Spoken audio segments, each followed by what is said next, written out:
अरे सेठी जने किए माया बसी कांदुची देखिलु तू कौन मते मारो कहबू मूर्खुटी ना कौन तू कौन भाविलु ये पाला शुणा जो माँ आसी सेमानक भितरु किए कांदुचंती भाविली किए कांदुथिबे नाई रे तू भाबुची सुभद्रा देदरा जदि न पाइथिबे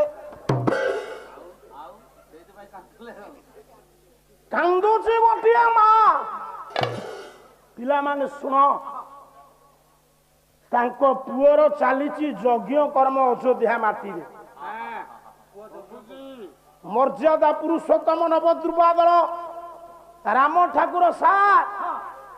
अयोध्या माटी रे करूचंती अश्वमेध यज्ञ आहुति दउचंती होता भाव रे किए कुलगुरु वशिष्ठ आहुति देला बेले वशिष्ठ चित्त चांचल्य हला चिंता करछंती वशिष्ठ आज आहुति कोन एमति होउची वशिष्ठ विचार कले कहला ये स्वाहा शब्द मध्य कृषाणु गर्भे सर्पी पतन से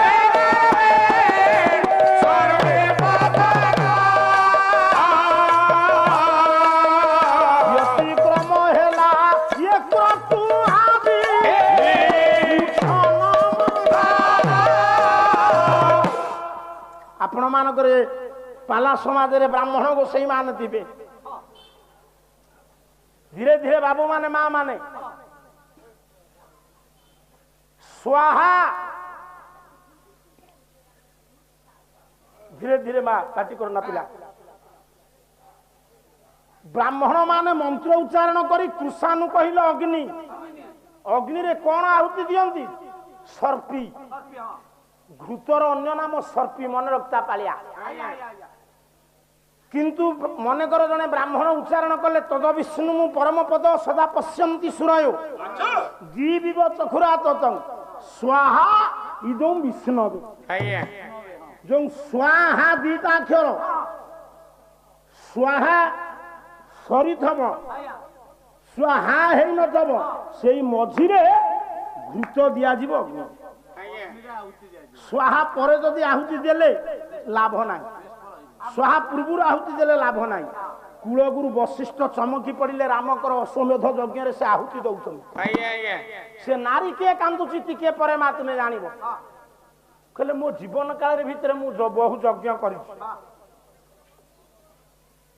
ये स्वाहा कहला पूर्वरु कोउटी आहुति देई देला बेले को स्वाहा पूर्वरु आहुति परे ही जाउ मो जीवन काल भितर तो एमिति व्यतिक्रम हुएनी ना ना ना आमे पाला गाउछु वर्ष वर्ष धरी सब जगह रे कोन पाला ठीक हबो सेई पालिया सेई गायक सेई मंच पाला व्यतिक्रम होई पैसा कोन आम पाला पैसा तुमे दउछ ना कोन तुमे आम मजूरी दउछ कल्चरल लेबर आमे होछु कल्चरल लेबर कलार मूल्य केते कोटी दब तुम पाखे केते टंका आछु तुमे कलार मूल्य दब आमे परिश्रम करछु बोली दउछ आ कलार मूल्य केही देइने एते बेले जाए मु गाइलेनी ए माळे रे टंका 100 टा नाही खाली पैसा दे जाऊ टंका 500 दे बाबा रिजेक्ट के आपण माने बसे सब सुनम आज्ञा से यज्ञ हला बेले वशिष्ठ विचार कले काहे कि व्यतिक्रम होउची ध्यान स्थिमित लोचन रे वशिष्ठ बसिले वशिष्ठ जानिले कहले व्यतिक्रमटा मु जानि पारिली राम कर केही जने अति निजर लोक यज्ञ मंडप को न आसी से अनति दूर रे कांदु जंदी राम को परी योग्य राजा आज अयोध्या माटी रे यज्ञ कला बेले लक्ष लक्ष प्रजा माने रुंडीभूत यज्ञ नारायण को दर्शन करूचंती हेले ये अति निकटर संपर्क लोक रक्त संपर्क लोक यज्ञ मंडप रे यज्ञ नारायण को दर्शन न करी निकांचन जगार बसी कांदुचंती काई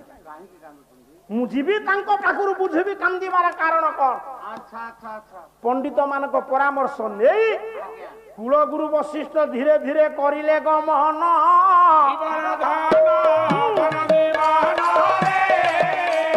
ଦେଖିଲେ ବୃଦ୍ଧା ନାରୀ କରୁଛି କ୍ରନ୍ଦନ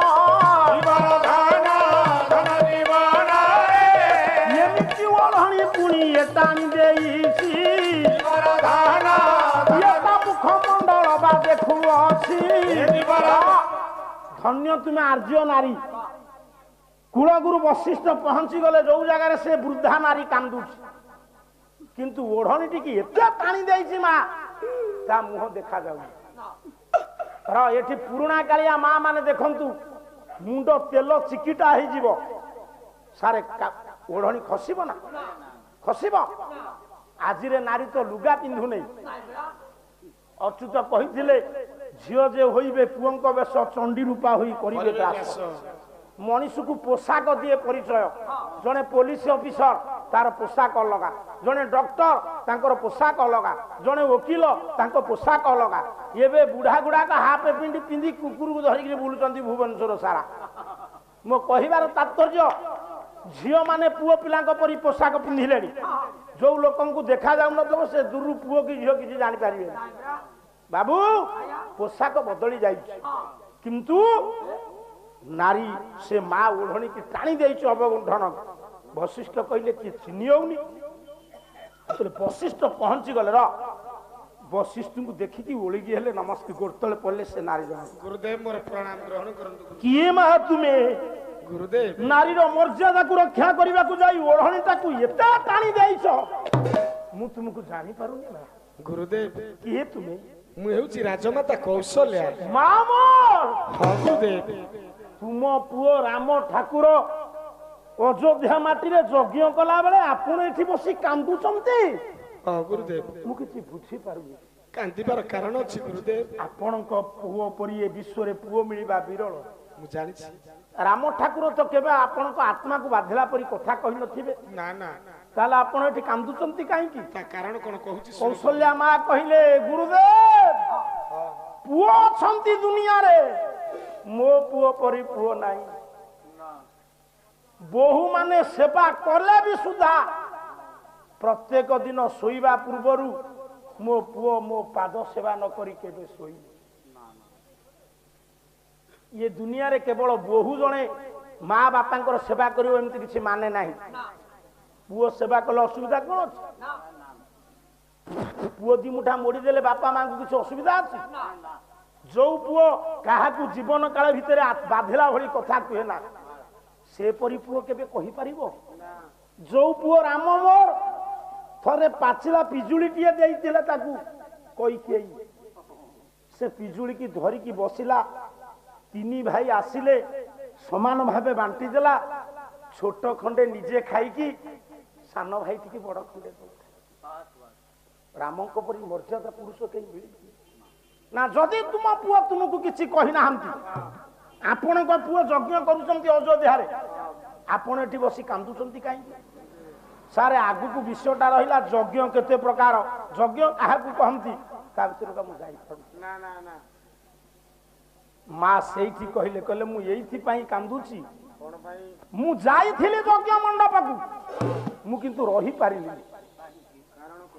आपण टिके कान डेरु नाहंती ब्राह्मण मानकर मंत्र ध्वनि सहित भासी आसुनी रामायण रो स्वर राम नाम दीटा किशोर बालक कैशोर अवस्था से राम नाम गान करुथिले यज्ञ मंडपर अनति दूर रे सौम्य कांति मु से पिला दीटी की चिन्नी नहीं जानी नहीं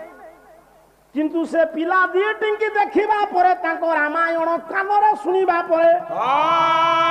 मोर हृदय कंपिला मो आखिरु लुह झरी गला सुनंतु से राम नाम की परी वशिष्ठ कान डेरिले भासी आसुची राम नाम कहला श्री राम जय राम जय जय राम श्री राम जय राम जय जय राम श्री राम जय जय राम जय जय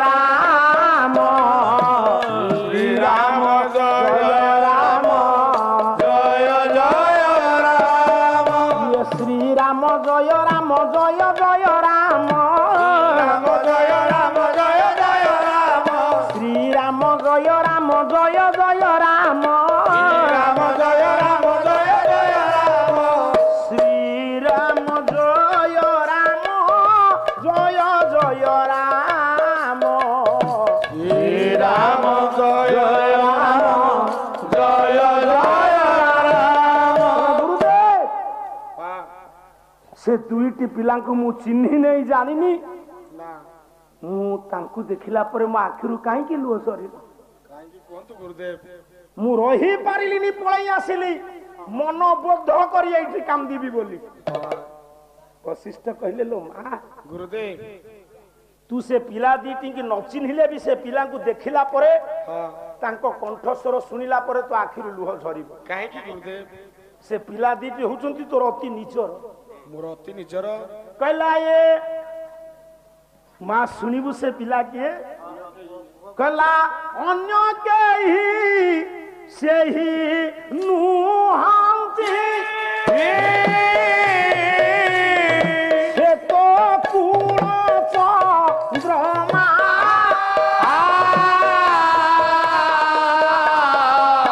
ରଘୁକୁଳ କୁଳ ମଣ୍ଡ ସାରସ୍ୱତ ସୁଷମା ସେ ଦୁଇ ଜଣ ଅନ୍ୟ କେହି ନୁହନ୍ତି ସେ ଦୁଇ ଜଣ ହେଲେ ତୋର ପୌତ୍ର ମୋ ପୌତ୍ର। ସାର୍ ମାନେ ବିଚାର କରନ୍ତୁ ପୌତ୍ର କହିଲେ ହଉଛି ନାତି ଆଜିର ଭାଷାରେ ଆଜ୍ଞା ନାତି କୋଉଠି ଲେଖା ହେଇନି ବ୍ରାହ୍ମଣ ମାନେ ମନ୍ତ୍ର ଉଚ୍ଚାରଣ କରନ୍ତି ପୁତ୍ର ପୌତ୍ର ପ୍ରପୌତ୍ର ପୁତ୍ରୀ ପୌତ୍ରୀ ପ୍ରପୌତ୍ରୀ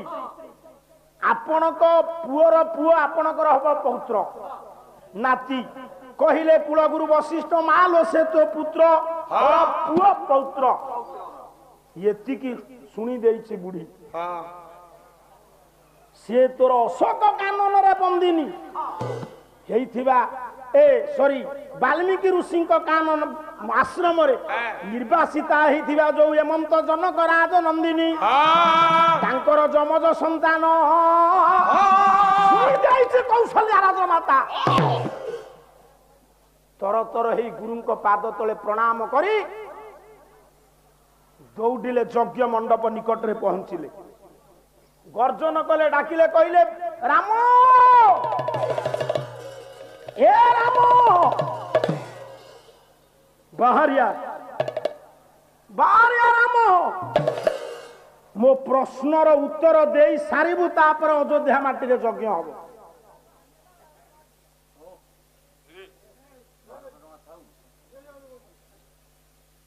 ଅଯୋଧ୍ୟା ମାଟିରେ ଯଜ୍ଞ କରିବୁ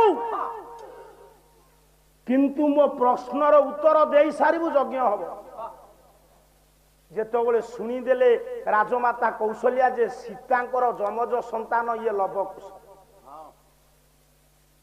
ଯଜ୍ଞର ହଜାର ଯଜ୍ଞରେ ଯେତିକି ମୂଲ୍ୟ ନାହିଁ ମା ପାଦ ଧୂଳିରେ ସେତିକି ମୂଲ୍ୟ କାରଣ ସେଦିନ ବି ଯଜ୍ଞ ଅଧା କରି ଦୌଡ଼ି ଆସିଥିଲେ କୃଷ୍ଣ ନାରାୟଣ ଯଶୋଦାଙ୍କ ଡାକେ ପୁଅ ମର୍ଯ୍ୟାଦା ପୁରୁଷୋତ୍ତମ ଲମ୍ବ ହେଇ ପଡିଗଲେ ମା କୌଶଲ୍ୟା ପାଦ ତଳେ କହିଲେ ରାମରେ ମୁଁ ଜାଣିଛି ତୁ ଯୋଗ୍ୟ କିନ୍ତୁ ମୁଁ ତତେ ଗୋଟେ କଥା ପଚାରି ବୁଝିବାକୁ ଡାକିଛି କୋଉ କଥା ମା ମତେ କହିପାରିବୁ ଏ ଯଜ୍ଞ ମଣ୍ଡପର ଅନତି ଦୂରରେ ଯୋଉ ଦୁଇଟି କିଶୋର ସୌମ୍ୟକାନ୍ତି ପିଲା ଦୁଇଟି ରାମାୟଣ ଗାନ କରୁଛନ୍ତି ସେ କିଏ କହିପାରିବୁ ମୁଁ ତାଙ୍କୁ ଜାଣିଛି ମା ତୁ ଜାଣିଛୁ ହଁ ମା କିଏ ସେ ପିଲା ଦୁଇଟି ସେ ଦୁଇଟି ପିଲା ଅନ୍ୟ କେହି ନୁହନ୍ତି ମା କିଏ ସେ ତୁମ କୁଳବଧୂ ସୀତାଙ୍କର ପୁଅ ତୋର କିଛି ନୁହଁ ତୋ ଠାରୁ ଏପରି କଥା ଶୁଣିବାଟାକୁ ମୁଁ କେବେ ଇଚ୍ଛା କରିନଥିଲି ସେ ମୋ ବୋହୁ ସୀତାର ପୁଅ ତୋର କେହି ନୁହଁ ମୁଁ ତତେ ପଚାରୁଛି ଉତ୍ତର ଦେ ଯୋଉ ନାରୀ ଗର୍ଭରୁ ଏପରି ଯୋଗ୍ୟ ପୁଅ ଜନ୍ମ ହେଇପାରେ ତୁ ଗୋଟେ ରଜକୀ କଥାରେ ମୋ ବୋହୁକୁ ନିର୍ବାସନ ଦଣ୍ଡ ଦେଲୁ ସ୍ତ୍ରୀ ଦୁଷ୍ଟାସୁ ବାସ୍ନୟ ଜାୟତେ ବର୍ଣ୍ଣ ଶଙ୍କର କୂଳ ନାରୀ ସେତିକି ବେଳେ ଦୂଷିତା ହୁଏ ପରପୁରୁଷ ସହିତ ମିଶିଲେ ତା ଗର୍ଭରୁ ଯୋଉ ପୁଅ ଜନ୍ମ ହୁଏ ସେ ହୁଏ ବର୍ଣ୍ଣ ଶଙ୍କର ସତ୍ୟ ଯୁଗରେ ବର୍ଣ୍ଣ ଶଙ୍କର ତ୍ରେତା ଯୁଗରେ ବର୍ଣ୍ଣ ଶଙ୍କର ଦ୍ୱାପରରେ ବର୍ଣ୍ଣ ଶଙ୍କର କଳିରେ ବର୍ଣ୍ଣ ଶଙ୍କର ସତ୍ୟ ଯୁଗରେ ଦୋମିଶା ପୁଅ କିଏ ନା ବାପା ହେଲେ ବ୍ରହ୍ମା ଝିଅ ହେଲା ଉର୍ବଶୀ ଦି ଜଣଙ୍କର ସଂସ୍ପର୍ଶରେ ପୁଅ ଜନ୍ମ ହେଲା ମୁରାସୁର। ତ୍ରେତା ଯୁଗରେ ବାପା ହେଲେ ଆର୍ଯ୍ୟ ବ୍ରାହ୍ମଣ ବିଶ୍ରବା, ମା ହେଲେ ଦ୍ରାବିଡ଼ କନ୍ୟା ସୁମାଳି ଝିଅ ନିକୋଷା। ଜନ୍ମ ନେଲା ରାବଣ ଦୋମିଶା ପୁଅ, ହାଇବ୍ରିଡ ପୁଅ ଆଜିର ଭାଷା। ଦ୍ୱାପର ଯୁଗରେ ବାପା ହେଲା ଦ୍ରୁମିଳ ରାକ୍ଷସ, ମା ହେଲା ଇନ୍ଦୁମତୀ, ପୁଅ ଜନ୍ମ ହେଲା କିଏ ସେନା କଂସ। କଳି ଯୁଗରେ ଆମେ ଯୋଉ ସବୁ ଖାଦ୍ୟ ଖାଉଛେ ସେ ଦୋମିଶା ନୁହଁ, ଡେନାମାର୍କ ସିମେଣ୍ଟ। ଏ ପିଲେ ଭାରତ ସିମେଣ୍ଟ ସମିଶ୍ରଣରେ ଜର୍ସି ଗାଈ, କ୍ଷୀର ଟୋପିଏ ଦୋମିଶା, ପନିପରିବା ଠାରୁ ଧାନ ଠାରୁ ସବୁ ଦୋମିଶା। କନା ସେଇ କଥା ଅଚ୍ୟୁତ ଲେଖି ନାହାନ୍ତି, ଶଙ୍କର ଖାଦ୍ୟ ଯେ ହେବ ଜନମ, ଶଙ୍କରା ହୋଇବେ ଆମ ଖାଦ୍ୟ ଦୋମିଶା, ଆମ କଥା ଦୋମିଶା, ଆମ ଆଚରଣ ଦୋମିଶା, ଆମ କର୍ମ ଦୋମିଶା। କହିଲେ ରାମ ତୁ ଆଜି ମୋ ବୋହୂକୁ ନିର୍ବାସନ ଦଣ୍ଡ ଦେଇ ଆଜି ଯଜ୍ଞ କରୁଛୁ ଗୋଟେ ସୁନାର ସୀତାକୁ ତିଆରି କରି, ସୁନାର ସୀତାକୁ ତିଆରି କରି ଯଜ୍ଞ କରୁଛୁ। ଏ ପୁଏ ନାରୀ ମାନେ ପୁରୁଷ ମାନଙ୍କର କଣ ବାମାଙ୍ଗି ନା ନାଇଁ? ଆଜ୍ଞା ବାମାଙ୍ଗି କହିଲେ ବାଁ ପଟେ ରହିବେ। ତୁ ଯେତେବେଳେ ବେଦୀରେ ବସି ବାହା ହେଲୁ ତୋ ସ୍ତ୍ରୀ ତ କୋଉ ପଟେ ବା ଥିଲା? ଆମର ଆଜ୍ଞା ବେଦୀରେ ବସା ବସି ନଥିଲା, ମାନେ ମୁଁ କିଛି ବୁଝିପାରୁନି। ମୁଁ ଆଜ୍ଞା ଭଲ ପାଇକି ନେଇକି ପଳେଇଲି। ହଁ ଭଲ ପାଇଲେ କଣ ବେଦୀରେ ବସୁନାହାନ୍ତି? ଆମର ସେମିତି ହେଲାନି। ଆଚ୍ଛା ତୁ ଯଦି ଭଲ ପାଇକି ବେଦୀରେ ନ ବସି ବାହା ହେଇଛୁ, ତୋ ତିନିଟା ଯାକ ପୁଅ ସିଏ ଆଜ୍ଞା ମୋରି ଭଳି ଆଣିକି ପଳେଇ ଆଇଲି। ଓ ତା ମାନେ ତୁ ବର ପିତା ହେଇନୁ? ନା, ଝିଅ ତିନିଟା ଯୋଡ଼େ ପଳେଇଲେ। ପଳେଇଲାଣି ମାନେ କଣ ହାଟକୁ? ନା ସିଏ ଭଲ ପାଇକି ପଳେଇଲେ। ଆଉ ଗୋଟେ ଝିଅ ଅଛି କନ୍ୟା ଦାନ କରିବୁ, ତୁ ସେଇଠି ଜାଣିପାରିବୁ ତୋ କନ୍ୟା କୋଉଠି ବସିବ, ତୋ ଜ୍ୱାଇଁ ବର କୋଉଠି ବସିବ। ସେ ମୋ ଭାଗ୍ୟରେ ନାହିଁ ଆଜ୍ଞା। ସାନ ଝିଅ ବାହା ହବ ନାଇଁ? ହବ, ହେଲେ ସିଏ ପଳେଇବ। କେମିତି ଜାଣିଲୁ? ଆର ମାସରେ ଯିବ ପୁରା। କେମିତି ଜାଣିଲୁ? ମୋ ସ୍ତ୍ରୀ କହୁଥିଲା, କଣ କହିଲା? କହିଲା ସେ ଦିହିପହରୁ ମୋବାଇଲ ନେଇକି ଛାତ ଉପରକୁ ଯାଉଛି, ରାତି 10ଟାକୁ ଓହ୍ଲଉଛି। ସେ ମାନେ କାହିଁକି ଯାଉଛି? ଫୋନ କରିବାକୁ। କାହା ପାଖକୁ? ଭଗିଆ ଗୁଡିଆ ନାତି ପାଖକୁ। ମାନେ ସିଏ ଭଗିଆ ଗୁଡିଆ ନାତି ସାଙ୍ଗରେ ଯିବ। ତା ମାନେ ତୁ ଶଙ୍ଖରେ ପାଣି ଟେକି ପାରିବୁନି ନା। ଗେଡୁଆ ବରଂ 2 ମିନିଟ୍ ଗଡି ଯାଉ, ମୁଁ ଗୋଟେ କଥା ପଚାରିବି। ପଚାରନ୍ତୁ ଆଜ୍ଞା। ତୋ ଝିଅ ମାନେ ଯେତେବେଳେ ଭଲ ପାଇଁ ଚାଲି ଯାଆନ୍ତି ହଁ, ବିନା ଯୌତୁକରେ ବାହା ହେଇ, ହଁ, ତୁ ଖୁସି ହଉ ନା ଦୁଃଖ କରଉ? କେମିତି ସାର୍ ଖୁସି ନହେବି? କେତେ ଟଙ୍କା ମୋର ରହିଲା। କେତେବେଳେ କାହା ପାଖରେ ଖୁସି ହଉ? ମୋ ସ୍ତ୍ରୀ ପାଖରେ। ବେଳ ବୁଡି ଯାଇଥିବ ବାସ୍, ଖଟ ଉପରେ, ମୋ ସ୍ତ୍ରୀ ମୋର ବସିଥିବୁ, ସେଇଠୁ ସେ ଟିକେ ଚାହା ଧରିଥିବ, ଆଚ୍ଛା ମୁଁ ଟିକେ ଚାହା ଧରିଥିବି, ସେଇଠୁ ସେ ମତେ ଅନେଇଥିବ, ଆଚ୍ଛା ମୁଁ ତାକୁ ଚାହିଁଥିବି। କଣ କଥାବାର୍ତ୍ତା ହୁଅ? ସେ କହିବ ବନ୍ଧୁବାନ୍ଧବ ଖରାପ ଭାବୁଛନ୍ତି, ଭୋଜି ଭାତ ଖାଇଲେନି, ଲୁଗାପଟା ନେଲେନି, ଝିଅ ଗୁଡାକ ପଳେଇଲେ, ତୁ କଣ କହୁ? ମୁଁ କହିଲି ଆରେ ସେ ଯାଇଛନ୍ତି 3 ଲକ୍ଷ ହେଲେ 9 ଲକ୍ଷ ଟଙ୍କା ମୋର ରହିଗଲା। ଯେମିତି ଗାଁକୁ ବାହାରି ଆସ, ଗାଁ ଲୋକ ଥାନ୍ତି, କଣ ଅଭିନୟ କରଉ, କଣ କହୁ? ଦାଦି ତମମାନଙ୍କ ଦିମାରେ ଦେଇକି ପିଲାଙ୍କୁ ମୁଁ ବାହାରେ ବୁଲୁଛି, ଗୋଟା ପରେ ଗୋଟା ପଳେଇଲେ, ଏଗୁଡା ମୁଁ ସମ୍ଭାଳି ପାରୁଛି ତ? ତମେ ସବୁ କଣ କରୁଥିଲ? କଣ ଗାଁ ଲୋକଙ୍କୁ କହୁଛୁ? ସେଇଠୁ ଦାଦି ତମେ ହବ ଦାଦି, ମୁଁ ତମର କଣ ପୁତୁରା? ମୁଁ ଯଦି ପୁତୁରା, ମୋ ଝିଅ ତମର କଣ? ଆଚ୍ଛା ଏ ସ୍ୱାମୀଟିକି ତମେ ରଖିଥିଲେ କଣ ଅସୁବିଧା ହେଇଥାନ୍ତା? ତୁ ତାଙ୍କୁ ଆଗରୁ ମୋବାଇଲ କିଣିକିରି ଦେଇଛୁ କେମିତି ଏ ବାଟ କାଟନ୍ତୁ। ତେଣୁ ପୁଅ ଯେତେବେଳେ ବେଦୀରେ ବସି ବର କନ୍ୟାଙ୍କର ହାତ ଗଣ୍ଠି ପଡିବ, କନ୍ୟା ରହିବ ଡାହାଣ ପଟେ, ବର ରହିବ ବାଁ ପଟେ। ତାହେଲେ ଇଏ ବାମାଙ୍ଗି କଣ? କେଉଁ କେଉଁ କର୍ମରେ ନାରୀ ସ୍ତ୍ରୀ ରୁହେ ଡାହାଣ ପଟେ, ସ୍ୱାମୀ ରୁହେ ବାମ ପଟେ। ଆଜି କୌଶଲ୍ୟା କହୁଛନ୍ତି ରାମ ତୁ ସୁନାର ସୀତା ତିଆରି କରି ଯଜ୍ଞ ମଣ୍ଡପର ଦକ୍ଷିଣ ପାର୍ଶ୍ୱରେ ରଖିଛୁ। କହିଲେ ସେମନ୍ତେ ତ ବିବାହେଶ ତଥା ଚତୁର୍ଥୀ କର୍ମଣି ମୁଖ୍ୟ ଦାନ ବ୍ରତ ଶ୍ରାଦ୍ଧେ ଦକ୍ଷିଣ ତିଷ୍ଠତି।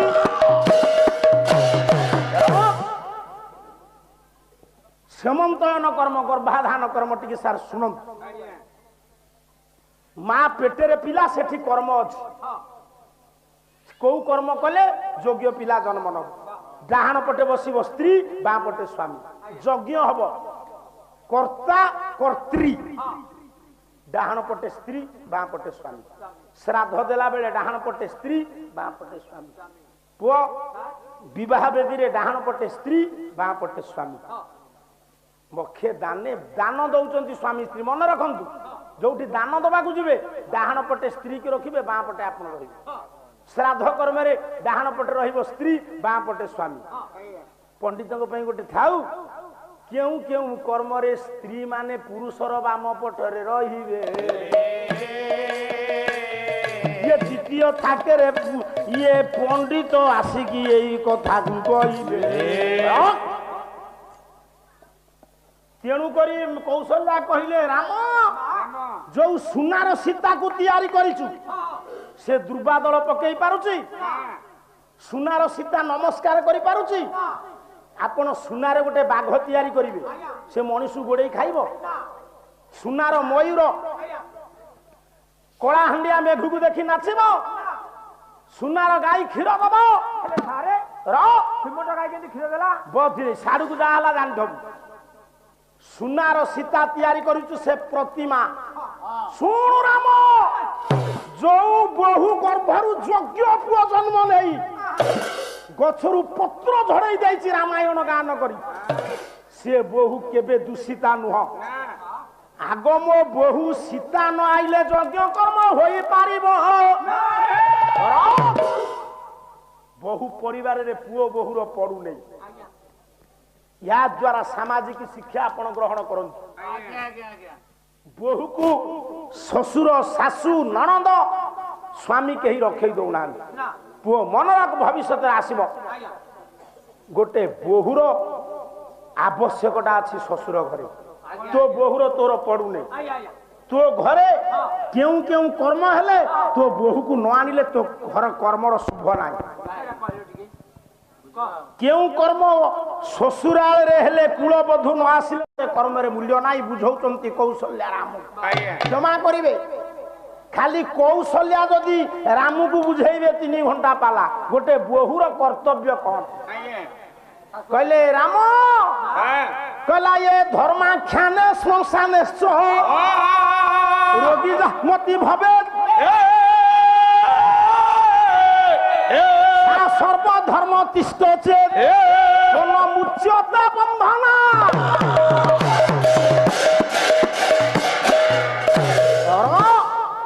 शाशु घर घर प्रतिष्ठा हम बंधु बांधव समस्ते आसवे नुआ लुगा पिंधिबे सार माने टिके सुनंतु बहु जदि नुआ लुगा खंडे पिंधि घर चारिपटे पिठौ टिके न बाड़ेला हुलहुलटिए नदेला से घर प्रतिष्ठार किसी मूल्य काली से कही समस्ते पानी देवे बहु टुपे पानी देले ससुर मुक्ति पाइब मरीज ससुर गोबर पानी पकेब किए श्राद्धन रोषेई करिब किए आपण जेतबेले ससुर घर को जाती आपन को कई पूजा करती आपण स्त्री जेतबेले तांको बाप घर सासु घर को आसती दुब अरुआ चाउल शंख बाजिब हुलहुली पड़ब दीपे बंदेकरी बहु को आनिबे बहु होउछि लक्ष्मी किंतु से बहु चिंता करबा दरकार मते लक्ष्मी रूप में मो ससुर घर को आमंत्रण करिछन मु अलक्ष्मी काम कले वंश बुड़ी जी लोक शिक्षा पाला गोटर तोर बुड़ी जीवन कि तोर दर बुढ़ा है आइलानी ये जो बहु चाहिए ता परिवार को उद्धार करदब से बहु चाहिए परिवार को नर्क करदब आउ साड़ को जीवी नहीं देखंतु राम नीर कौशल्या कहउचंती मो बहु न आसिले यज्ञ होई परिबो नाही कारण प्रत्येक मांगलिक कार्यक्रम रे 5टा कथा दरकार 5टा कथा न हेले आमे 2 दल पाला गाउछु आम पाला रे जेति की मूल्य नाही जो माँ माने बसिचंती तांको पाखरे गोटे कथा अछि सेति की मूल्य प्रत्येक मांगलिक कार्यक्रम रे 5टी कथा आवश्यक कौशल्या कहउचंती राम वशिष्ठ संहिता तुम पंडित से स्कूल रे देखैबो मु केते पंडित देखिछि कौन करवा आज्ञा टिके न कहले हबनी से मते माइचिया कहउछन्ती मु कहंती जे किंतु माइचिया कहि हबनी छोड़ हां मु तो सुनै नै छै सुनते सब माछी छुंची परीक्षा माइचिया तुमे एमिति ओंडीरा अब सार आधार संजय ले ए पो तुमे तू नाटक देखे बइछु कौ पांचटा कथा हेले तो पुअर बाहाघर हब तो घर प्रतिष्ठा हब मांगलिक कार्यक्रम ए गाँव रे हब माँ सिद्ध मंगला पाखे यज्ञ हब कला गीत वाद्यंश माधुरी शंख वेद समुद्भव पंच घोष इति प्रकट शुभ कर्मणि निजोजय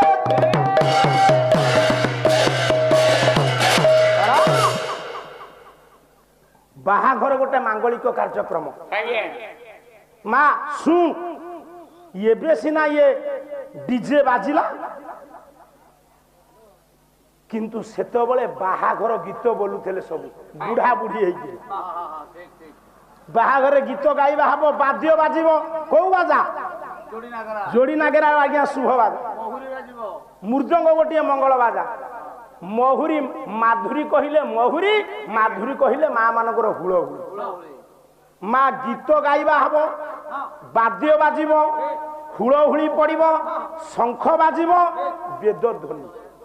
ये पांचटा कथा जो कामेरे नाई से मांगलिक कार्यक्रम हो पारि कौशल्या कहिले ये सुना सीता बसैछु ये हुलहुली पकाउछ मो बोहू आसीबो यज्ञ हबो राम कौन कहले जानती प्रकृत रे से योग्य प्रकृत रे से होचंती मर्यादा पुरुषोत्तम कहले माल सीता मो स्त्री सत किंतु से आसीबे कि न आसीबे मु कहि परिबिनी आपण माने जतो बळे बाई देले आपण को स्त्री केतो बळे बाप घर को जीवो बाप घर सासु घर को आसीबो आपण निष्पत्ति नेबे किए नबो मु एबे सेमिते नाही मो भारजा मो इच्छा हले मु जोठी नेबी केई पार्टी पिटै पारि ठीक है एबे हम केना नाही ठीक आपण जतो बळे बा हले आपण को पिउसा मौसा मामू बापा दादा बहु देखिबा को गले एबे बापा कहउछि आम टोका न देखिले हबो नै काई तो टोका देखिबो सेते बेले मुदी पिंधौथिले किए मान्यगण्य गुरुजन माने एबे जो टोका बा हबो सेई मुदी पिंधौछि कोन गोटे रिंग कोन सेरेमनी है के पुनी सिठी कोटा हलानी हौ केजिया काटुचो काटो कोन बाहाघर पद्धति रे कोटा कट लेखाई जन्मदिन पालन करो मोहम्मत हैप्पी बर्थडे टू यू फू कहि निभा आ गोटे दीप लगई थब ये जीवन होची दीप जीवन प्रदीप जलु थाई सदा आयु तैल थिबा जाए आयु तैल जेबे निर्वापित हुए निर्वाण से पाई जाए गंगाधर मेहर इंदुमती अज इंदुमती आउ साडू बुझिबी नहीं राम कहिले माँ वर्तमान सीता मो स्त्री हेले भी ए कुनी झियो पाटी गनार कौन घड़े घड़ी आउछु सब गोळे गाळे नै आ मो बोउलो तू जा सियाडे बसी थबु से पाला वाला आइले हाउ हो बाजी जा ये माँ राम मु मो स्त्री सीता मो स्त्री ऊपर मोर अधिकार नाही से वाल्मीकि ऋषि आश्रम रे निर्वासित आपण वाल्मीकि परामर्श नहीं सीता को आनिले मोर किछि नाही देखंतु महत लोकर के माँ राम को ठारू परामर्श पाई सीता को डकैवा व्यवस्था कले सब अयोध्यावासी माने गर्जन कले माँ आसीबे से दिन पुआ वाल्मीकि निर्देश आहारी आहारी उर्मिला काव्यर गोटे पद छांद गाउ जगन्नाथ साहू बस कहला ये जनक नंदिनी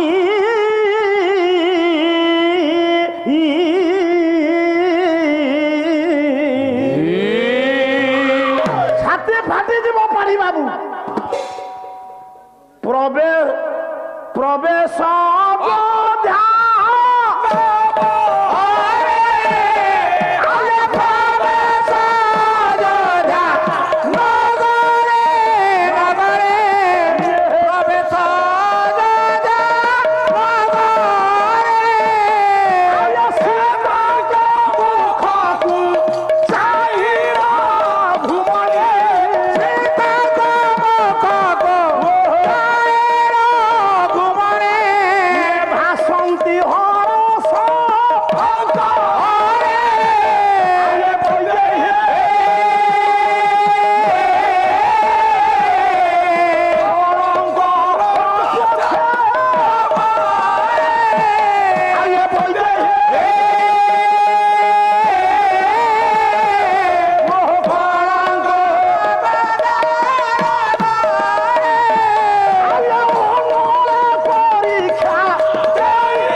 बोझे बोझे तो खाई छ चारि पीस खाई पुणी मोड़ा को चाहू था घरे खाऊनु ना एडी जेति कि आपण माने बसिन सब सुनन ए पुओ ब काट काट जनक ए हौ मा बापा मो बापाटा पूरा देखिलु केते कष्ट रे हम आछू केमिति टिके बाग हबो सुनी बोली ना तू बाटी कना बापा देखे कि अवस्था कईटा टंका पाई कि अवस्था आम हो देख टंका 100टा कई ए दौना दया करी कौन टंका 100टा देले इते इज्जत पड़ंता हे पर मु हेदेले से पाढ़ी बाबू मु एते विकल होउची पाढ़ी बाबू निजे आसी दे देवा कथा मु हेदेले देई देबी सीए टंकाटे देबे नहीं मु जानि नि जेतक मास्टरिया गायक से खाली बाईगण पोका बाईगण नेबे हाट पोका बाईगण नेबे मु ये कोन बाईगण हबो ना हमर निंबो पिता पड़ी हो तुमे एडे चालाकी से चाषी केते कष्ट करी बाईगण करछि औषध पकैछि ताकू टंका 10टा अधिक दउना तुमे एते दरमा पाउछ ना ता जीवन नेबे आ गोटे पका काई आ गोटे पका तुमे कोन तुम पीरियड आ 5 मिनिट पढुछ अधिक ना क्षमा करियो आज्ञा ये गोटे कौतूहल कथा ए पुओ यार भाला अज्ञ अज्ञ वाल्मीकि निर्देश रे आज्ञा आज्ञा पिला माने सुन जनक नंदिनी जानकी आसिले अयोध्या समस्ते मां को नमस्कार करूथान काई करनाहंत र मां कोन कले देखंतु केमिति आर्य धर्मर नियम सब मां माने झियो माने बुझ ससुर ठिया आइतबे स्वामी ठिया आइतबे आगो का को करतला पड़िबो ए मां बस सुन ससुर को करतला पड़िबो आसिले जानकी आग यज्ञ नारायण को नमस्कार कले तापरे वशिष्ठ ब्राह्मण आदि समस्त को नमस्कार कले तापरे मान्यगण्य व्यक्तित्व मान को नमस्कार कले सासू मां को नमस्कार कले बा गुरुतले पड़िले जेतबेले मर्यादा पुरुषोत्तम मां मोर प्रणाम ग्रहण ए धीरे मां पार्टी करना निजे सुनी परिबो ना आ 5 जण सुनै देबो हेलो हां मां मुगा सुनथो तोरा पिला पिली हबा थिला हां हमर गुठ 35 सासू तो पचारे बहु को मां तोर पिला पिला हबा थला ए बेकार कथा जा कर ठाकुरे मोर प्रणाम ग्रहण अनेक दिनर विच्छेद अंत सत्वा बेले राम निर्वासन दंड देइथिले सीता पिला माने केड़े केड़े ही गले किंतु राम ठाकुर अनेक दिन विच्छेद पर तो सीता को देखिले गेडुआ सीता मां गोरतले पड़ले राम देखिकी हसी देले मन कर तो स्त्री तोर अनेक दिन विच्छेद होइथबो ए मारू ताहा तो स्त्री आसी पहुंचबो तू कौन करिबू मुंडे पकेबी खाउडे पर करछु मुख भया ताड़ा मुंडे पकेबी एगुडा सब जानछ हसी देले जेतबेले राम सीता हसिले ଅନେକ ଦିନ ବିଚ୍ଛେଦ ପରେ ଆଜି ଦେଖା ସାକ୍ଷାତ ହେଇଛି। ରାମ ହସିଲେ, ସୀତା କାହିଁ ହସିଲାନି? ସୀତା ଜାଣିଲେ ରାମଙ୍କ ହସରେ ତାଚ୍ଛଲ୍ୟ ପରିପୂର୍ଣ୍ଣ ହେଇଅଛି। ଯେତେବେଳେ ଯଜ୍ଞ ମଣ୍ଡପକୁ ପ୍ରବେଶ କରିବା ପାଇଁ ଯାଆନ୍ତି ସୀତା ଠାକୁରାଣୀ, ରାମ କହିଲେ ରହିଯାଅ। ଜାନକୀ ସ୍ୱାମୀ ଯଜ୍ଞ ମଣ୍ଡପରେ ପ୍ରବେଶ କରିପାରିବନି। କାହିଁକି ସ୍ୱାମୀ? ମୁଁ ଯଦି ତୁମକୁ ଏବେ ଗ୍ରହଣ କରିନିଏ, ଯଜ୍ଞ ସରିବ, ଏଇ ଅଯୋଧ୍ୟା ପ୍ରଜା ପୁଣି ସ୍ୱର ଉତ୍ତୋଳନ କରିବେ। ହଁ କହିବେ କଣ ହେଇଥିଲା କି ରାମ ଠାକୁର ମା ଜାନକୀ କି ନିର୍ବାସନ ଦଣ୍ଡ ଦେଲେ, ଏବେ ତ କିଛି ସମାଧାନ ହେଇନାହିଁ, ପୁଣି କେମିତି ଗ୍ରହଣ କରିନେଲେ? ତେଣୁ ସମସ୍ତଙ୍କ ସନ୍ଦେହ ଦୂର ହେବା ପାଇଁ ଠାକୁରେ ମୁଁ ତୁମକୁ କେତେ ଭଲ ପାଏ ଜାନକୀ, ହଁ ତୁମେ ଆଉ ଥରେ ଅଗ୍ନି ପରୀକ୍ଷା ଦେଇଦିଅ, କେହି ଆଉ ସମାଲୋଚନା କରିବେ। ତୁମକୁ କିଏ ସମାଲୋଚନା କଲେ ମୋଠି ନିଆଁ ଲାଗିଯାଏ। ମୁଁ ପାରିବିନି ପ୍ରଭୁ, ମୁଁ ପାରିବିନି। ये दुनिया मते निंदा करू, मु गोटे अंतसत्वा नारी के निर्वासन दंड देली, तुमर निंदा मु सही पारे ना। ମୁଁ ପାରିବିନି ପ୍ରଭୁ। तुम्हें अग्नि परीक्षा दे दियो, निर्दोषी है मो सहित यज्ञ कर्म रे कर्त्री हिसाब रे बस। କାହିଁକି ପ୍ରଭୁ ମତେ ବାରମ୍ବାର ଏମିତି ଅଗ୍ନି ପରୀକ୍ଷା ये ଦେଉଛନ୍ତି? कथा बाधिला माँ को। मो माँ माने सासू घरे जो बहुटी दुख पाए, ता बाप घरे ता बापा माँ कथा भाई कथा मने पड़े। आज जेतबेले समस्त सम्मुख निंदा करूचंती, राम अग्नि परीक्षा करबा पई कहउचंती। मो माँ जानकी माँ निजे वसुमती, माँ जानकी वसुमती कि डाकिले कहले माँ देखे तू अछु, तोरी आखि आगे तो जोई मते केमिति अपमान दउचंती, मते संदेह करूचंती। मु गर्भवती हेला बेले राजमहल रे मो पिला जन्म होइथांते, केते आडंबर रे दिन कटि थांता, मु केबे खराब भाबिनी। आज मो माँ माने मते डके आज अपमान दउचंती तो जोई, मु आ मुहूर्ते एट रही परिबिनी, मु एटे रही परिबिनी, मु मरे देबे माँ। धरणी रानी की चाहिए ये स्वकरे बई देइबे,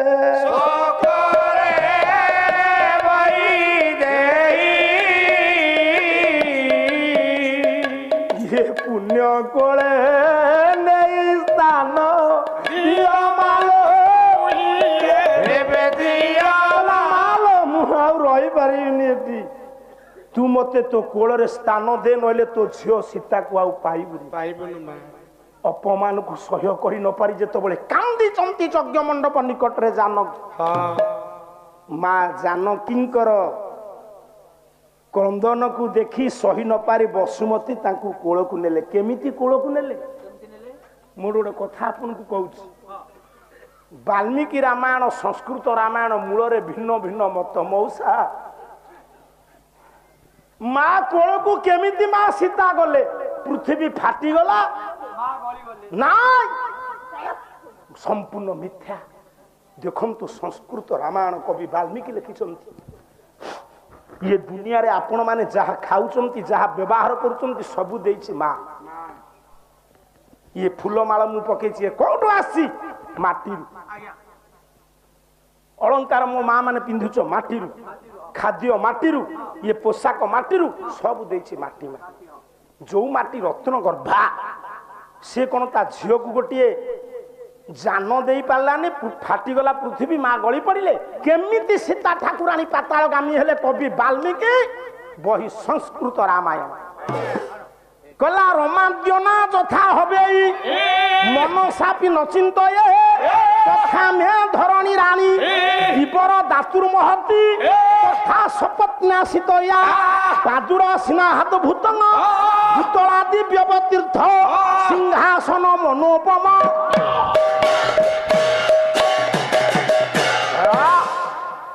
पृथ्वी दुई फाड़ हो जाए। गोटे दिव्य रत्न सिंहासन बाहरी पाताल हीरा लीला मोती माणिक वैडूर्य पद्मराग खंजा ଦିବ୍ୟ ଆସନରେ ବସି ହଁ ପ୍ରବିଶ୍ୟାମୀ ରସା ତଳେ ମା ଜାନକୀ ପହଞ୍ଚି ଗଲେ କାହା ପାଖରେ ବସୁମତୀଙ୍କ ପାଖରେ। ଏଠି ଯେତେ ମା ବୈଶ୍ୟ ମୁଁ ଗୋଟେ କଥା କହୁଛି ଶୁଣ। ଜଣା ନଥିବ ତୁମ ଝିଅ ଯଦି ଶାଶୁ ଘରୁ ବାପ ଘରକୁ ଆଇଲା ମା ମନରେ ସନ୍ଦେହ କାଳେ ମୋ ଝିଅ କଣ ତା ସ୍ୱାମୀ ସହିତ କି ଅନ୍ୟାନ୍ୟ ଶାଶୁ ଶ୍ୱଶୁରଙ୍କ ସହିତ ଦ୍ୱନ୍ଦ୍ୱ କରି ଆସିছে କି କଣ ହେଲା କଣ କହିବ ମଣିଷ ଏବେ ନଣନ୍ଦକୁ କାମୁଡି ଦେଇଛି ଏତେ ଜୋରେ କହୁଛୁ ଲୋକଙ୍କୁ ଶୁଭୁଛି। ତୋ ସ୍ତ୍ରୀ ବୋଧେ କାମୁଡା କାମୁଡି କରେ ତୋ ସ୍ତ୍ରୀ ତୋ ଭଉଣୀ କି ଗୋଳମାଳ କନା ତୁ ଭୂଷ ପୁରାନା ଏ ପୁଏ ମା ବସୁମତୀ ପଚାରିଲେ ମା ମୋର ପ୍ରଣାମ ଗ୍ରହଣ କରେ। ମାଲୋ ତୋ ଆଖିରେ ଲୁହ ମୁହଁ ଶୁକି ଯାଇଛି ହଠାତ୍ ଜଣା ନାହିଁ ଶୁଣା ନାହିଁ ଚାଲି ଆଇଲୁ କଣ ହେଇଛି ମା କହ। ସ୍ୱାମୀ ମୋର ଅଯୋଧ୍ୟାରେ ଯଜ୍ଞ କରୁଛନ୍ତି। ତୋର କଣ ଅଛି ତୁ ତ ବାଲ୍ମୀକି ଋଷିଙ୍କ ଆଶ୍ରମରେ ନିର୍ବାସିତା। ହେଲେ ଯଜ୍ଞ ମଣ୍ଡପକୁ ମତେ ସ୍ୱାମୀ ଡକେଇ ଆଣିଲେ ବାଲ୍ମୀକି ଆଶ୍ରମରୁ। ଆଚ୍ଛା ଆଚ୍ଛା ହେଲେ ଯଜ୍ଞ ମଣ୍ଡପକୁ ଯିବା ପୂର୍ବରୁ ମତେ ସେ ବାରଣ କଲେ। କିଏ ଦଶରଥ ପୁଅ? ହଁ ମା। କଣ କହିଲେ ସେ? କହିଲେ ଯଜ୍ଞ ମଣ୍ଡପକୁ ଯିବା ପୂର୍ବରୁ ପୁଣି ଥରେ ଅଗ୍ନି ପରୀକ୍ଷା ଦେଇ ଯଜ୍ଞ ମଣ୍ଡପକୁ ଯିବାକୁ କହିଲେ। ଜାନକୀ ହଁ ମା। ମୁଁ ଜାଣି ପାରୁନି ସେ ଦଶରଥ ପୁଅ ମୋ ଜ୍ୱାଇଁ ମା କାହିଁକି ବାରମ୍ବାର ତତେ ଅଗ୍ନି ପରୀକ୍ଷା କରିବା ପାଇଁ କହୁଛୁ? ସହି ନ ପାରି ତତେ ସ୍ମରଣ କଲି ମା। ଶୁଣୁ ମା ତୁ ହଉଛୁ ଲକ୍ଷ୍ମୀ ଆଉ ସେ ହଉଛନ୍ତି ନାରାୟଣ। ହଁ ମା। ତୁମେ ଖାଲି ତ୍ରେତୟାରେ ନୁହଁ ଯୁଗେ ଯୁଗେ ଜନ୍ମି ଲୀଳା କରୁଛ। ହେଲେ ମା ମୁଁ ମା ହିସାବରେ ତତେ ଗୋଟେ କଥା ପଚାରୁଛି। ପଚାରେ ମା। ତୋ ଜାଣିବାରେ ତୋର କିଛି ଭୁଲ ଅଛି? ନାଇଁ ମା। ଆଜିର ସମାଜରେ ଝିଅ ଯେତେ ଦୋଷ କଲେ ତା ମା ତା ଦୋଷକୁ ଧରେ ନା ଧରେବ କିନ୍ତୁ ତୁମ ପରି ସେ ମା ବସୁମତୀ ନୁହଁ। କହିଲେ ସତ କହ ମା ମା ତୋର କିଛି ଦୋଷ ଅଛି ନା ନାଇଁ? ମୁଁ ଜାଣିବାରେ ମୁଁ ସେମିତି କିଛି ଭୁଲ କରିନି ମା। ମୁଁ ଏବେ ତୋତେ ନେଇକି ଯିବି ସ୍ୱର୍ଗପୁରକୁ। ମା ବ୍ରହ୍ମା ଥିବେ ଇନ୍ଦ୍ର ଥିବେ ବୃହସ୍ପତି ଥିବେ ବିଚାର ହବ କୋଉ ନ୍ୟାୟରେ ସେ ଦଶରଥ ପୁଅ ରାମ ମୋ ଝିଅକୁ ବାରମ୍ବାର ଅପମାନ ଦେଇ ଅଗ୍ନି ପରୀକ୍ଷା କରିବାକୁ କହୁଛନ୍ତି। କିନ୍ତୁ ଗୋଟେ କଥା ମନେ ରଖ ମା ଯଦି ବିଚାରରେ ତୋର ଭୁଲ ହେଲା ମୁଁ ବି ତୋ ମୁହଁ ଚାହିଁବି। ଠିକ ଅଛି ମା। ଆଉ ବିଚାରରେ ଯଦି ଦଶରଥ ପୁଅ ରାମ କି ମୋ ଜ୍ୱାଇଁର ଭୁଲ ହେଲା ଇଏ ବସୁମତୀ ତାକୁ ସହଜେ ଛାଡ଼ିବ ନା। ଇଏ କପିଳ ରାମାୟଣ ବାଲ୍ମୀକି ଯୋଉଠୁ ରାମାୟଣକୁ ରଖିଲେ ସେଇଠୁ ଆରମ୍ଭ ହୋଇଛି। କର୍ଦ୍ଦମ ଋଷିଙ୍କ ପୁଅ କପିଳ ଲେଖିଛନ୍ତି ଏ ସଂସ୍କୃତ ରାମାୟଣ। ତାହେଲେ ମଉସା ଏଠି ମା ବସୁମତୀ ସୀତାଙ୍କୁ ସାଙ୍ଗରେ ନେଇ ସ୍ୱର୍ଗପୁରକୁ ଯାଉଛନ୍ତି ବିଚାର।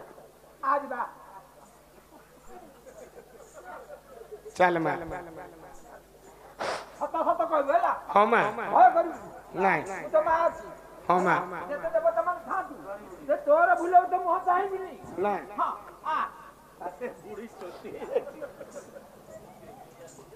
କଲା ମନ କହୁଛି ରେ କଣ ମାଟି ବାଜୁ ଚୁପ କରି ବହ। ସେ ମା ମା ନା ମା ଯେମିତି ଦେଖାଯାଉଛି ବାଦାମ ବାଡ଼ିରେ ପାଗେଲି ବୁଲୁଛି। କଲା ମନ କହୁଛି ରେ ପାଇଲା ଧନ ନ ହଜା ମନ କହୁଛି ପାଇଲା ଧନ ନ ହଜା। ପରମ ପୁରୁଷ ପିଉଷକୁ ଛାଡ଼ି ପରମ ପୁରୁଷ ପିଉଷକୁ ଛାଡ଼ି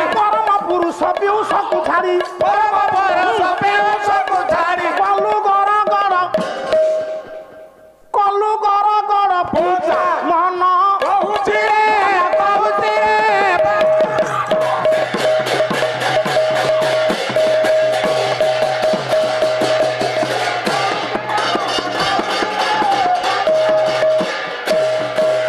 ବିଶାରଦ ବିବୁଧ ମଣ୍ଡଳୀ ଡେରିଥିବେ ସର୍ବଣ ଯାହା ଯାହା ନ୍ୟାୟ ମାନ ହେବ ଆଲୋଚନ। ବସୁଧା ମାତା ପୁଣି ଧରିଛନ୍ତି ଜାନକୀ ଝିଅ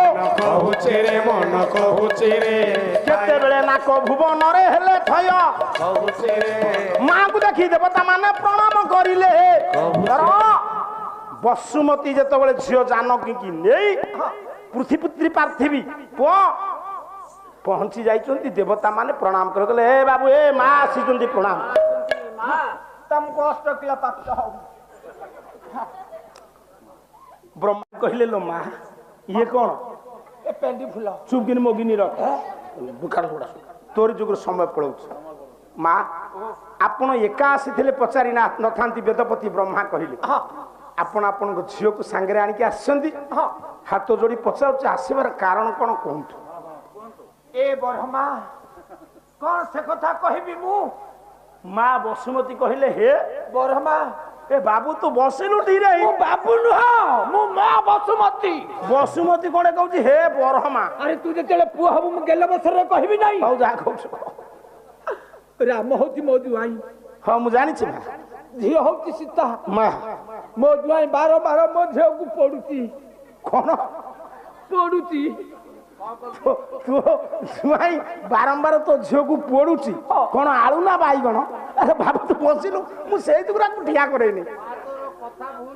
कहूनु बारंबार अग्नि परीक्षा करौची मो जुआई बारंबार मो झियो को पडुची मु न्याय मागे गोस्ती न्याय मागे गोस्ती देबो ओहो आपण को झियो को आपण को जोई बारंबार अग्नि परीक्षा करूथिबारु आपण आछंती विचार मागिबा को स्वर्गपुर मां ओ विचार तो हेई परिबोनी काहे कहबने बादी सहित प्रतिवादी न रहिले विचार हेछि मु एबे शेष रातिर प्रथम पर्यायर पाला गाइली आपण मो पाला परे विचार करि परिबे पाढ़ी बाबू को पाला सरीबा परे विचार ठीक मु बादी से मो प्रतिवादी आपण जदि आपण को जोई करो बादी आपण को प्रतिवादी राम ठाकुर न आइले विचार केमते हो ताले हमें कोन करिब केमते आपण अपेक्षा करंतु अतिथि भवन रे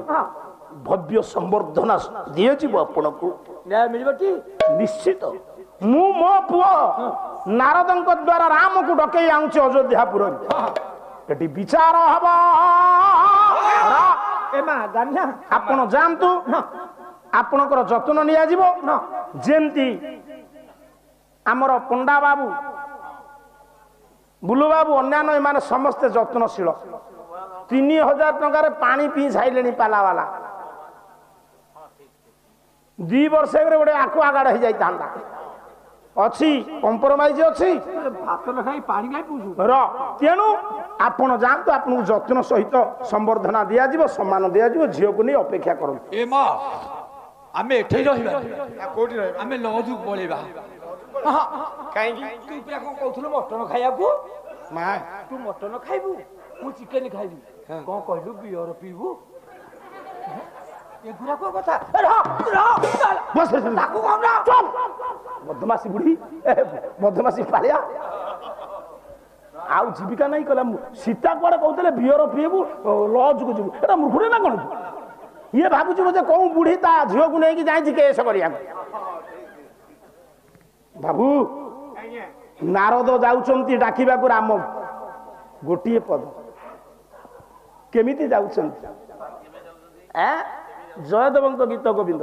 विदाय पाढ़ी बाबू देख केमिति कष्ट रे बोला होउछि तुमे कौन दीटा अक्षर बोल देले से पालिया गाँव कर मारी बसी हे हरि हरि श्री तो कमला जाउचंती राम को डाकिबे विचार हबो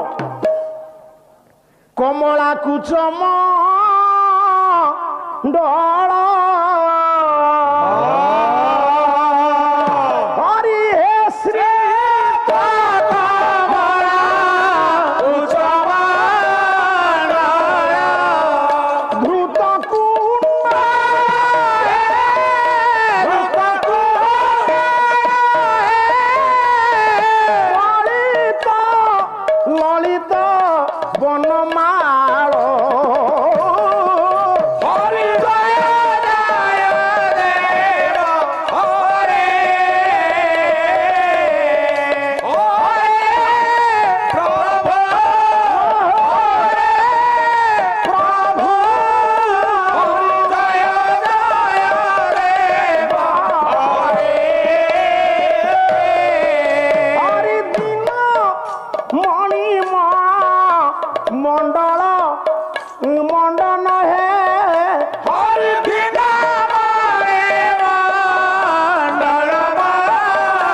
হংস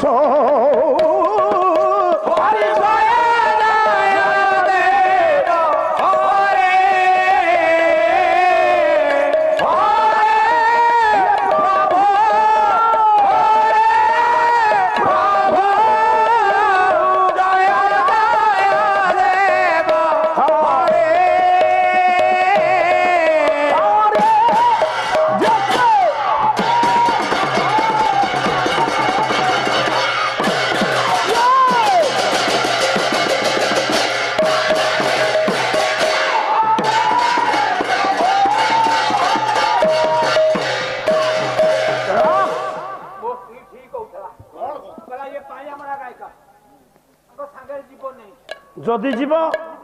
তাহলে কমেকি ধরিব তো স্ত্রী কହୁଥିଲା পাଳିଆ ମରା ଗାୟକ ଯଦି ଯିବୁ କମେଇକି ଧରିବୁ ମୋ ସ୍ତ୍ରୀ ବି କହୁଥିଲା କହିଲା ଯିଏ କମେଇକି ଧରିବ ତାକୁ କମ ପଇସା ଦବ ସ୍ତ୍ରୀ ମାନଙ୍କୁ ନମସ୍କାର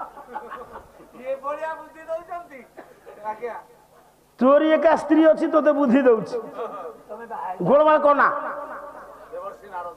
ଦେବର୍ଷି ନାରଦ ପହଞ୍ଚିଲେ ରାମଙ୍କ ପାଖରେ ମର୍ଯ୍ୟାଦା ପୁରୁଷୋତ୍ତମ ରାମକୁ ସାଙ୍ଗରେ ନେଇ ପହଞ୍ଚିଲେ ନାରଦ ସ୍ୱର୍ଗପୁରରେ ବିଚାର ହବ ଦେଖନ୍ତୁ ସାରା ଆର୍ଯ୍ୟ ଧର୍ମର ବିଚାର ରାମଙ୍କ ନାଁରେ ଅଭିଯୋଗ କରିବାକୁ ଆସିଛନ୍ତି କିଏ ବସୁମତୀ ଯେତେବେଳେ ରାମ ଠାକୁର ପହଞ୍ଚିଛନ୍ତି ବସୁମତୀ କି ରାମ ଦେଖିକି ନମସ୍କାର କଲେ ମମି ଜୋଇଁ ନାଁରେ ଶାଶୁ କେସ୍ କଲେ ଶାଶୁକୁ ଜୋଇଁ ଦେଖିଲେ କୋର୍ଟରେ ରକ୍ତ ଚାଉଳ ଚୋବେଇବ ନା ନମସ୍କାର କରିବ ଇଏ ମର୍ଯ୍ୟାଦା ପୁରୁଷୋତ୍ତମ ରାମ ନମସ୍କାର କଲେ ସୀତା ଠାକୁରାଣୀ ଠାକୁରେ ମୋର ପ୍ରଣାମ ଗ୍ରହଣ କରନ୍ତୁ ଆଇ ଲଭ୍ ୟୁ କଣ କହିଲୁ ମୋ ସ୍ତ୍ରୀ ମୁଁ କହିବି ନାହିଁ ମୂର୍ଖଟା ନା କଣ ରହ କଥା କହିବାକୁ ଦିଅ ମତେ ବେକାର ଲୋକଟେ ତୁ ବସୁଛୁ ରେ ସ୍ୱର୍ଗପୁର ଦେବତା ଅଛନ୍ତି ଏମିତି ହବ ନା ବୋଉକୁ ପାନ ଦେ କଣ କହିଲୁ ବୋଉକୁ ପାନ ଦେ ତୁ ବସୁଛୁ ରେ ବେକାର କଥାବାର୍ତ୍ତା କରୁନା ବାପାର ମୁଣ୍ଡରେ ବାନ୍ଧି ଯେମିତି ସତୀ ଯେମିତି ରାଜା ପ୍ରେଷ୍ଟିଜ ଅଛି ର ଆଇ ଲଭ୍ ୟୁ କଣ ହିସାବରେ କହୁଛୁ ସୀତାଙ୍କୁ ରାମ ସେଠି ସମସ୍ତେ ଅଛନ୍ତି କହୁଥିଲେ ଆଇ ଲଭ୍ ୟୁ ପୁଣି ଲଭ୍ ୟୁ କହିବନି କହୁଛୁ ଲଭୁ ପୁଅ ସମୟ ନାହିଁ ରାମ ଠାକୁରଙ୍କୁ ହାତ ଯୋଡ଼ିଦେଲେ ବ୍ରହ୍ମା କହିଲେ ଠାକୁରେ ଆପଣଙ୍କ ଶାଶୁ ମା ଅଭିଯୋଗ ଆଣିଛନ୍ତି ସ୍ୱର୍ଗପୁରରେ ହଁ ଯେ ବିନା କାରଣରେ ଆପଣ ତାଙ୍କ ଝିଅକୁ ବାରମ୍ବାର ଅଗ୍ନି ପରୀକ୍ଷା କରିବାର କାରଣ ଗୋଟେ ନାରୀର ଅମର୍ଯ୍ୟାଦା କ୍ଷୁର୍ଣ୍ଣ ହେଉଛି ଆପଣଙ୍କର ସ୍ତ୍ରୀ ହେଲେ ବି ସୁଦ୍ଧା ଆପଣ ବିନା କାରଣରେ ଦଣ୍ଡ ଦେଲେ ନିଶ୍ଚିତ ଆଇନ ଆପଣଙ୍କୁ ଦଣ୍ଡ ଦେବ ଆପଣ କହିବେ ମୋ ସ୍ତ୍ରୀ କି ମୁଁ ମୋ ଇଚ୍ଛାରେ ବାଡେଇବି ସେ ଆଇନର ଆଶ୍ରୟ ନେଲେ ଆପଣ ଦଣ୍ଡିତ ହେବେ ନାହିଁ ସ୍ତ୍ରୀର ଅନିଚ୍ଛା ସତ୍ତ୍ୱେ ଯଦି ପୁରୁଷ ପ୍ରୀତି କରିବ ସେ କମ୍ପ୍ଲେନ କଲେ ଆପଣ ଦଣ୍ଡିତ ହେବେ କେଉଁ ନ୍ୟାୟରେ ଆପଣ ଆପଣଙ୍କ ସ୍ତ୍ରୀ କି ବାରମ୍ବାର ଅଗ୍ନି ପରୀକ୍ଷା କରାଉଛନ୍ତି ବିଚାର ପାଇଁ ଆସିଛନ୍ତି ମା ବସୁମତୀ ରାମ ଠାକୁର ତ ନମ୍ର ଶାନ୍ତ ହାତ ଯୋଡ଼ିଦେଲେ କହିଲେ ବେଦପତି ମୋ ମା ଯୋଉ ବିଚାର ଚାହିଁବେ ମୁଁ ସେ ବିଚାର ପାଇଁ ପ୍ରସ୍ତୁତି ଅଛି କିନ୍ତୁ ମୁଁ ଗୋଟେ କଥା କହିବି ଆପଣ ମାନଙ୍କୁ ବିଚାର କରିବାକୁ ସୁବିଧା ହବ ପିତୃ ସତ୍ୟ ପାଳନ କରି ମୁଁ ମୋ ସ୍ତ୍ରୀ ଏବଂ ଭାଇ କି ସାଙ୍ଗରେ ନେଇ ଜଙ୍ଗଲରେ 14 ବର୍ଷ କାଳ କଟିଛି ଏ ପିଲେ ଶୁଣ ମୋ ସ୍ତ୍ରୀ ଆଉ ମୋ ଭିତରେ ଯୋଉ ଜଙ୍ଗଲର ଅନୁଭୂତି ବା ମୁଁ ତାଙ୍କୁ ବିବାହ କରିବା ପରଠାରୁ ନିର୍ବାସନ ଦେବା ପୂର୍ବ ପର୍ଯ୍ୟନ୍ତ ଯୋଉ ଅନୁଭୂତି ଯୋଉ ଚଳଣି ଯୋଉ ଘଟଣାବଳୀ ସେଇଥିରୁ 7ଟି କଥା ମୁଁ ପଚାରିବି ମୋ ସ୍ତ୍ରୀ ସୀତାଙ୍କୁ ମୋ ସ୍ତ୍ରୀ ସୀତା ଉତ୍ତର ଦେବେ ମୌନ ରହିଲେ ବି ଚଳିବ ମୌନ ସମ୍ମତି ଲକ୍ଷଣ ସେଇଠୁ ଆପଣ ବିଚାର କରିବେ ମୋର ଦୋଷ କି ମୋ ସ୍ତ୍ରୀର ଦୋଷ ପାଢୀ ବାବୁ ମୁଁ କହୁନେଇ ସୀତା ଅସତୀ ବୋଲି ମା କୁ ଅସତୀ କହିବ ସନାଦାସ ତା ଜୀବ ଚିଡ଼ିଯିବ ତାଙ୍କ ସ୍ୱାମୀ ରାମ ତାଙ୍କ ଦୋଷ ବାଛିବ ଯୋଉଠି ଆ ଭିତରୁ ଆପଣଙ୍କର ଅବୁଝା ରହିବ ଆପଣ କହିବେ ନାଇଁ ସନା नूतन दास की गायक बाबू ये कथा यहाँ राम ठाकुर 7टी प्रश्न पचारे स्वर्गपुर उत्तर देवे जनक नंदिनी जानकी वैदेही मैथिली पृथ्वी पार्थिवी से राम का प्रश्न सीता उत्तर रु जना पड़ कहार ठीक कहार भूल ये आरंभ है कपिल रामायण धन्य ये मंच धन्य ये श्रोता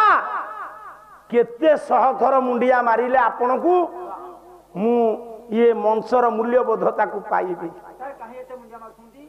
अलग जगार ये समय अपेक्षा करी कहते से विषय कर एगुड़ाक भल लगुनि साधुवाद जनाऊँच आपण को साधुवाद जनाऊँच मु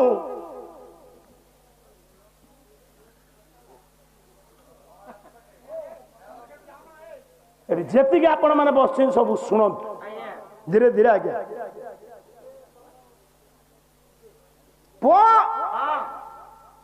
ये एमती गोटे मंच ये छुंची पड़े शब्द पिंड साइलेंट प्रथम प्रश्न पचारे ब्रह्मा कहले बढ़िया कथा ये विचार करने को आमको सुविधा हो गला सार विचार करने को सुविधा हो गला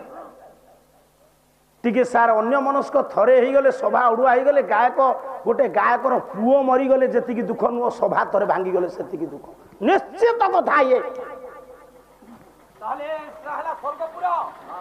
स्वर्गपुर रे पुओ ये राम ठाकुर प्रथम प्रश्न पचारे सीता राम पचारे कहले जानकी मु जेतबेले तुमको धनु भांगी विवाह कली तुमर हर्षोत्फुल्ल बदन को देखी मु खुशी हेली जाऊ मते तुम्हें पाई खुशी ये दुनिया रे सबु पुरुष सबु स्त्री की पाई खुशी होती बेले बेले चतुर्थी राति मिलन पूर्व भी पंडित स्वामी स्त्री भितर विद्वेष भाव सृष्टि तू बसुल धीरे तोरी गाँव समत अच्छी समय चटु चलाना राम ठाकुर कहले मु तुमको विवाह कला पर तुम्हें खुशी थिला विवाह पर गोटे असी मधुसज्जा रजनी मधुसज्जा रजनी रे तुली तल्प सज्जा पड़ी थाए बारण दंत पल्यंकुरी सुबासित किंसुक विच्छोरित ही थाए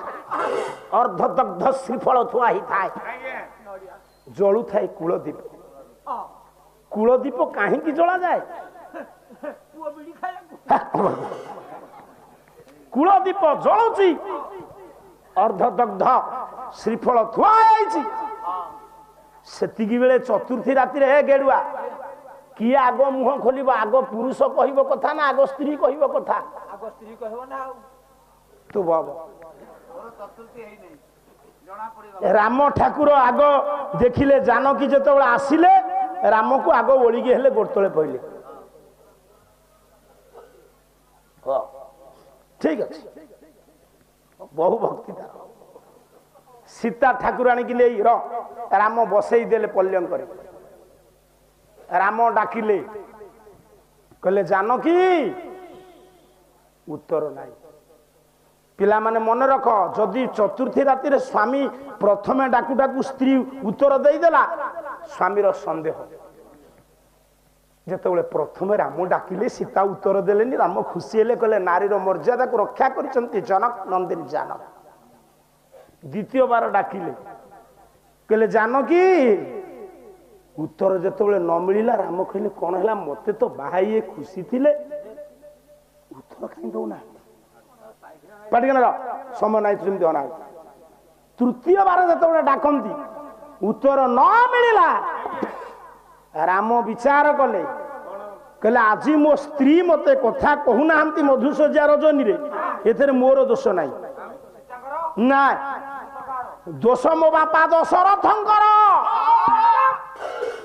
अच्छा राम डाकिले सीता कथा कले राम कर दोष नाही कि सीता कर दोष नाही बुढ़ार कोन दोष पिला माने ये गुरुतर कथा मु केड़े बड़ नेगेटिव कथा एटी कहि सारले राम को सीता कथा कहले मधुसज्जा रजनी रे एटी दशरथंकर कौन दोष दशरथंकर कौन दोष ନାଇଁ ଏ ରାଜା ଦଶରଥ ବାହା ହେଇଥିଲେ 750 ରାଣୀ। ହଁ ଚୁବେଇବ ସୀତା ବିଚାର କଲେ ମୋ ଶ୍ୱଶୁର ଯଦି 750 ରାଣୀ ଗ୍ରହଣ କରିଥିଲେ ମୋ ସ୍ୱାମୀ କାହିଁ 7ଟା ଗ୍ରହଣ କରିବେନି? ଇଏ ଭଞ୍ଜଙ୍କ ପଦ ପଢିଲା ପରେ ଆପଣ ଜାଣିପାରିବେ ଦଶରଥଙ୍କ ପାଇଁ ସୀତା କଥା କହୁନଥିଲେ ରାମ। ଅଭିମାନ କରି ସୀତା ବସିଲେ ଯେତେବେଳେ ରାମ କହିଲେ ଓ ମୋ ବାପାଙ୍କର 750 ରାଣୀ ତ କାଳେ ମୁଁ ଅନେକ ରାଣୀ ଗ୍ରହଣ କରିବି ସେଇଥିପାଇଁ ମୋ ଜାନକୀ ଅଭିମାନ କରିଛି। କୂଳଦୀପ ତ ଜଳୁଛି ଶପଥ କରିଦେଲେ ତାଙ୍କ ଭ୍ରାନ୍ତି ତୁଟିଯିବ। ତୁ ଯେମିତି ବସିଛୁ ଏମିତି ସତିକି ମାନେ ସ୍ତ୍ରୀ ଲୋକଟେ ସେମିତି ବସିବନି ସବୁ ଉଠେଇছে ଆଉ ପଛରେ ସମୟ ଭଞ୍ଜ ଲେଖିଲେ ରାମ କେମିତି କୂଳଦୀପ ଛୁଉଁଛନ୍ତି। କବି ସମ୍ରାଟ ଉପେନ୍ଦ୍ର ଭଞ୍ଜ କହିଲା ବିଦଗଧ ଶ୍ରୀ ରାମ ଚନ୍ଦ୍ର କହେ